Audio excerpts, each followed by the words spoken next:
নমস্কার। আমি পশ্চিমবঙ্গ পুলিশের প্রাক্তন deputy police super Anil Kumar Roy. আজকে একটা গুরুত্বপূর্ণ বিষয় নিয়ে আলোচনা করব। সেটা হচ্ছে ফিশিং। ফিশিং জিনিসটা কি এবং এটা কিভাবে আমাদেরকে বিপদে ফেলে, এর হাত থেকে আমরা কিভাবে নিস্তার পেতে পারি বা পরিত্রাণ পেতে পারি, এটা আমরা জানি। ফিশিং হচ্ছে একটা সাইবার ক্রাইম। বিভিন্ন রকমের সোশ্যাল মিডিয়ার মাধ্যমে কিংবা SMS এর মাধ্যমে কিংবা ইমেলের মাধ্যমে একটা নামী কোনো সংস্থার নাম করে, কখনো ব্যাংক, কখনো সরকারি সংস্থার নাম করে কোনো মেসেজ আপনাকে পাঠানো হয়।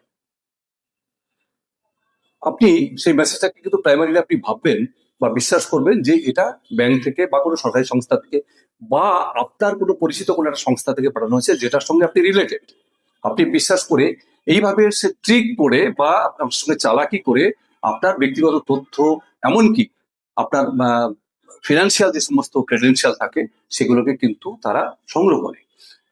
যেমন আপনার ডেবিট কার্ড, ক্রেডিট কার্ডের নাম্বার, এমনকি পিন, পাসওয়ার্ড আপনার কিন্তু কালেক্ট করে ফেলতে পারে। আপনার ডেট অফ বার্থ থেকে শুরু করে অন্যান্য যে সমস্ত ফিনান্সিয়াল তথ্য বা ব্যক্তিগত তথ্য কাজে লাগে। এই করে আপনার ক্রেডেনশিয়াল গুলোকে চুরি করে বা এই আপনার ডেটাগুলো, পার্সোনাল ডেটাগুলো, কনফিডেন্সিয়াল ডেটাগুলো, সেগুলোকে চুরি করে আপনার অ্যাকাউন্টকে কিন্তু সে ফাঁকা করে দিতে পারে।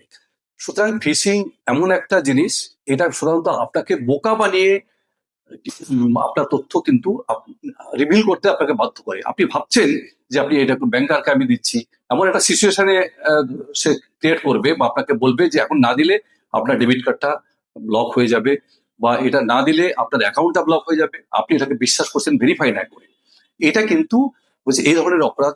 মনে রাখবে যে এটা কিন্তু একটা সাইবার ক্রাইম এবং এটা অ্যাটাকাররা বা সাইবারের অপরাধীরাই কিন্তু এটা করে থাকে। আপনাকে বোকা বানিয়ে আপনার সঙ্গে চালাকি করে আপনার তথ্য সংগ্রহ করে আপনার ব্যাংক অ্যাকাউন্ট ফাঁকা করে দেবে বা আপনার সমস্ত অনলাইনে আপনার নিজেরা সেখানে পারচেস করে বা আপনার ট্রানজাকশন করে দেখবেন যে একদিন আপনার অ্যাকাউন্টে আপনার কোনো টাকাই নেই। সুতরাং এই বিষয়ে কিন্তু আপনাকে সজাগ থাকতে হবে। কোনো আননোন কোনো লিঙ্কে ক্লিক করবার আগে আপনাকে 10 বার ভাবতে হবে যে এইটা একটা অচেনা লিঙ্ক। এখানে হতে পারে যে একটা সুন্দর করে অ্যাড দেওয়া রয়েছে এমন ভাবে, বা আপনাকে বলা হয়েছে, এমনকি ফোনেও কিন্তু ফিচিং হতে পারে। ফোন করেও আপনার কাছে ব্যক্তিগত তথ্য অনেক সময় চাওয়া হতে পারে। এটা ভেরিফাই না করে কোনোদিনই আপনার ব্যক্তিগত কোনো তথ্য, বিশেষত কোনো ব্যাংকিং কোনো ক্রেডেনশিয়াল বা যে সমস্ত গুলো সঙ্গে আপনার ব্যাংকের টাকা ট্রানজাকশনের ব্যাপারগুলো জড়িয়ে আছে, যেখানে যেসব তথ্য দিলে আপনার টাকা ট্রানজাকশন হয়ে যেতে পারে, এমন কোনো তথ্য কিন্তু কোনো অবস্থায় আপনি কাউকে দেবেন না ভালো করে যাচাই না করে। এটা মনে রাখতে হবে। এই ধরনের অপরাধ মনে রাখবেন, এটা কিন্তু সাইবার ক্রাইম, ফিশিং, এবং এইরকম কেউ আপনাকে চেষ্টা করলে আপনি অবশ্যই কিন্তু সাইবার ক্রাইম থানা বা আপনার স্থানীয় যে থানা আছে সেখানে আপনি জানাতে পারেন। তারা এখানে কেস করে, তারা তদন্ত করে এই ধরনের ব্যক্তিকে তারা গ্রেফতার করতে পারবেন।